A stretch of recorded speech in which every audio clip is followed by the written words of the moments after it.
as we know, All-Star Game is right around the corner. February 18th is when the All-Star Game is going to happen. And All-Star voting recently opened up. So in light of that, my brother, what I wanted to start the show off with is All-Star Game starting five, both East and West. Since you're the guest, I want to give you the floor. I want you to go ahead and run off whatever side, whatever team you want first. But talk to me. Who are your starters, my boy? We'll do the West. I'm gonna let you do the East first. With the West, I'm gonna be a little controversial because it's kind of messy in the West. No, it's pretty messy over there, right? And I'm looking at it, and off top, praise to Steph and Braun because they're having outstanding years individually. But it's like, is there any discernible difference between them, their production last year and this year? You could nitpick at it. I don't think so. But the truth is what's around them is not looking right for both of them. And then you have other dudes in the starting, like in this starting five, positionless, whatever. And I just couldn't not, right? Like, for example, I wouldn't want to put Ant in there over Steph or Braun. Okay. But he's the best player on the best team, right? So it's like, and his stats are commensurate. So we going with Ant, even though, like I said, it's controversial, bro. It's controversial. Very. Can't be in the number one seed and not have a dude, in there. That's so real. Like, that's real. Ant, SGA, Luka, KD, Jokic. So Ant, SGA, Luka, KD, Jokic. Okay. Yeah. So no Bron in there then. Okay. No Bron, no Steph. But again, like they're like 10th and 11th in the West, dude. And KD, they're only 9th, but KD's holding it down with that bench mob they got in the starting lineup. And it's like, and he's been holding it down with Brad Beal, like stealing money. And so, just Luka's so heliocentric and just killing the stats, and SGA is trying to, aim for the top spot, the top guard spot in the league, and then Jokic just, grandfathered in. So okay, I like that. Hard to go up against that. My West, who I got is Luka, absolutely, without a shadow of a doubt. It's got to be Luka in there.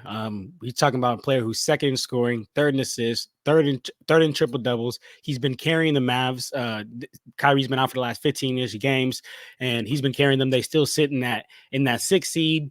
So I gotta give that to Luka. You talk about how he's just so ball dominant, but it's like it's ball dominant that it works. It's amazing. He's one of my favorite players to watch. So gotta give that to Luka. And at the 2 spot, I like the Ant nod. I ain't gonna lie, I like the Ant nod, but I think it's just a little too early. So I'm gonna go with SGA. I'm gonna go SGA, man. I'm not gonna lie. Last season, I was a big SGA fan, and I was telling people like, "Yo, SGA over Curry, and people thought I was wild. People thought I was crazy. But this season, he's doing the same thing, putting up similar numbers, right? 31 points per game, 6 rebounds, 6 assists, 2.5 steals on 54% from the field. Career highs in points, rebounds, assists, field goal percentage, and free throw percentage. And mind you, he's leading the Oklahoma City Thunder to the 2nd seed. I don't care what nobody says. I don't care if you watch every Oklahoma City Thunder game. Did nobody think this team was going to be at 30-ish games into the season was going to be sitting at the 2nd seed and dominating the way they've been winning? These haven't been easy wins. Talk to me. It don't look like I wouldn't have said nobody in the sense that I would have. My homeboy hit me up at the beginning of the year. He goes, hot take. I got Thunder in the top 4 in the West, and I'm like, I don't think that's a hot take. I'm not gonna lie and tell you I would have penciled them in for 2nd, with a chance to finish 1st in the West. They're definitely exceeding the highest that I thought, but I might have put them at 3 or 4 at the beginning of the season, just because I felt like, because I was seeing you with SGA, right, and then all these flowers are about to blossom at the same time. But I'm with you. I ain't mad at you. Who else you got? And then another point I got to give to SGA, though, and one of my biggest nods as to why I got to give it to him is this league is a three-pointers league, right? Everybody's shooting 10 to 15. SGA is attempting 3 threes per game. And he's averaging 31 points. You know what that means? He's constantly attacking. He's getting to the cup. I love watching SGA play. So for my backcourt, Luka at SGA. And then at that front court, I gotta go with Bron. And I ain't gonna lie, Mhm. you made some great points as to maybe not having Bron in there, but still at Mhm. 39 years old, he's still the most unstoppable player coming downhill. Like coming downhill, there's just not much anybody can do to stop him. Right now, he's averaging 25 points, 7 rebounds, 7 assists, 40% from the 3-point line, 52% from the field, career low in turnovers. And right now, he's top 5 in triple doubles. Again, 39 years old. Again, 11 seed hurts. It really, really hurts. But we cannot put that on him. Like the blame. I'm a Lakers fan. I'm a Lakers fan. I can tell you right now that Mhm. it's not on everyone else but LeBron, right? LeBron definitely has his faults, but it's been the role players that's let him down. It's been Darvin Ham that's let him down. I mean, the last 2 games, the Lakers got froze by a zone defense, a simple zone defense. They could Mhm. not they could not figure it out. And I blame that on what? Coaching personnel. You got to see last game, the Miami Heat killed us with a zone. So coming into the next game, we got to be ready for it. The Grizzlies, what do? They played as man all first, second, and third quarter. Fourth quarter, they zoned us up. We got outscored 31-18. So talk to me. Question, bro. Because like I don't be watching the Lakers like that. So I'm gonna defer to you, but I have some pointed questions in around the biggest difference between last year to this year. Y'all go on a run. The free agency, the consensus was the free agency was a success. I thought it was, in the right direction too. But when you backtrack, everybody's putting this on Darvin, and I don't. Even if the coaching, you know, affects a win or a loss, maybe 5%, 7% chance, odds, whatever you want to call it.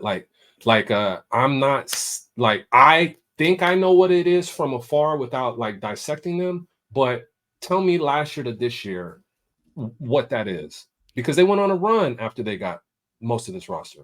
They did. They absolutely did. And the difference is we had that third consistent score. This season, we don't have that third consistent score. Austin Reeves has just not been able to do that consistently, right? If you look at the last couple of games, the last 2 games, Austin Reeves had a good game. But if you look back to, I believe it was 3-4 games ago, when we played the Minnesota Timberwolves and the game before that, LeBron and Anthony Davis were about the only 2 players that scored in double digits. D'Lo has, honestly disappeared on offense. Like I Mhm. really don't understand where his offensive production went. But when you say like it's not on Darvin, it's not all on Darvin. But the leash that he gives players and the lineups that he runs just doesn't make sense. And I've talked about this on my Lakers page all the time. Everybody want to check out Lakers Corner on YouTube. Check that out. All type of Lakers content. But I say that Darvin Ham is creating inner team turmoil because he's giving some players longer leashes and some players shorter leashes, and for no reason. And I'll talk about this, right? Cam Reddish. Cam Reddish is out there because Darvin Ham is a defensive-minded coach, but Cam Reddish he gives us almost nothing on defense. Jared Vanderbilt, he's out there because Darvin Ham is a defensive-minded coach, gives us almost nothing on defense. But D'Angelo Russell can give us some production on offense, but because he has defensive liabilities, Darvin Ham just pulls him so quick because of defensive liability. But it's like we need to realize that we need another scorer out there. It can't just be 82-game season, 39-year-old LeBron James bringing the ball up court every single time. Come playoffs, that's the best way to go about it. But right Mhm. now, what we need to do is preserve Bron. But right now, we I don't agree. have that point guard there. That's the biggest issue for me. So okay, so when you said Cam and Jared Vanderbilt, you mean they hang their hat on defense, but they're offensive liabilities. Yeah, Is that what you're yeah, saying? exactly. Yeah. Their Okay. offensive line, bro. The last 2 games, they went for donuts. Yeah. Nah. Donuts. So what the reason I throw a little bit of shade at Braun is because, and this is me being 41, like I know what this is about.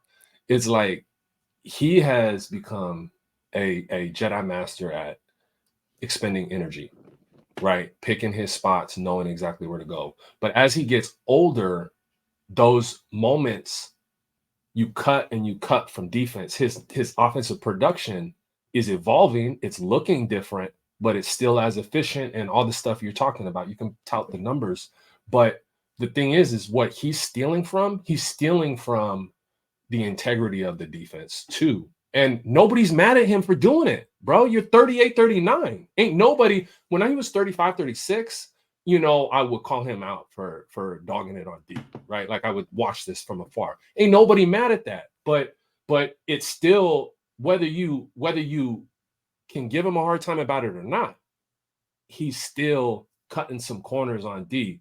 Who can give max effort, with 7 minutes to go in the second quarter of a Tuesday game, in December, January. He spent all that. He didn't have a problem spending all that turbo in the in-season tournament.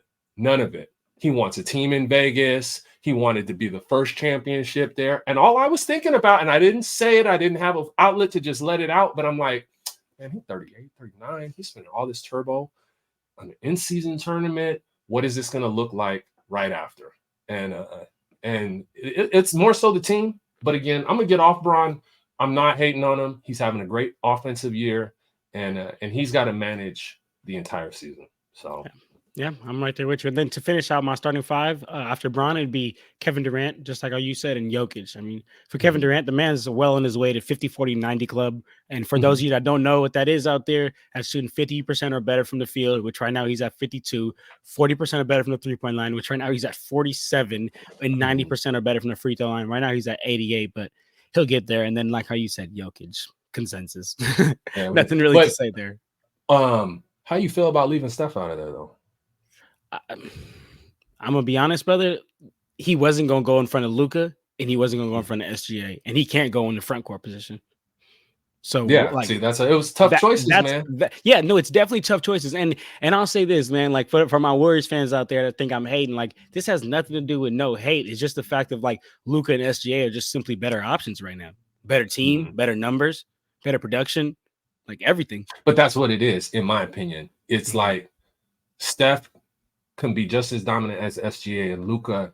But the thing is when the teammates, the roster construction, the coaching, and everything is selling him short a little bit, that's where Luka's shine and SGA's shine is really coming to the forefront. They plug some holes on both of those teams to accentuate those players.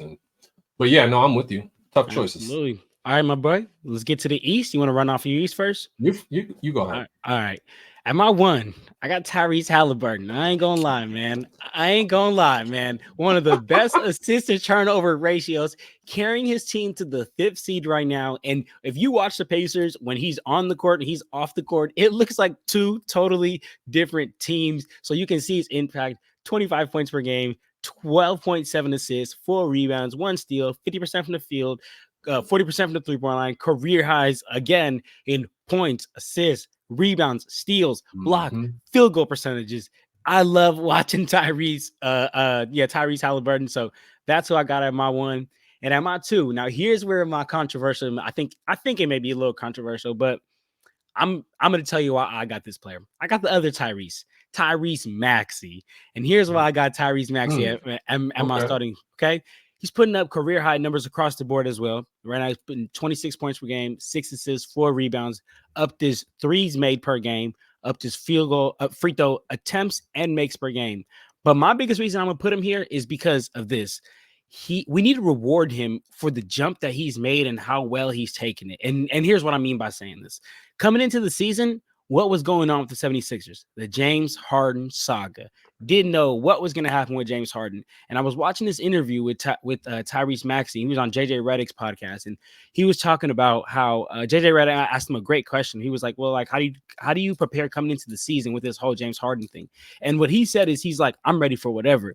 If I got to play off ball because James Harden comes back and plays, I'm ready to do that. I'm ready to spot up and play off ball. If I got to step up and play on ball and be that 1A, 1B, 1B type player, I'm ready to do that.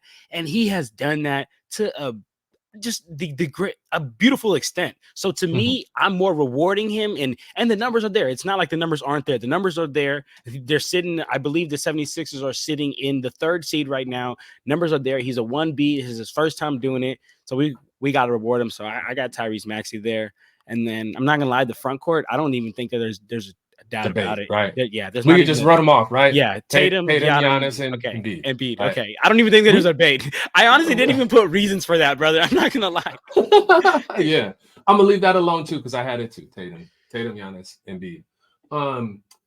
So I didn't we're like we're 100 on Halliburton. So that's 4/5.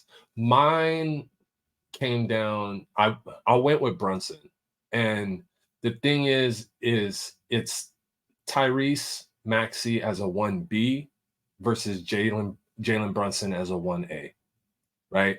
And Donovan Mitchell was an honorable mention too, because their stats are all pretty similar, 25, 26 a game, leading ball handler on their team. But and you're right with all the stuff you said about Maxey, but he gets to eat off of Joel, where Brunson has to be the tip of the spear, even though Julius Randle is, a clear number two.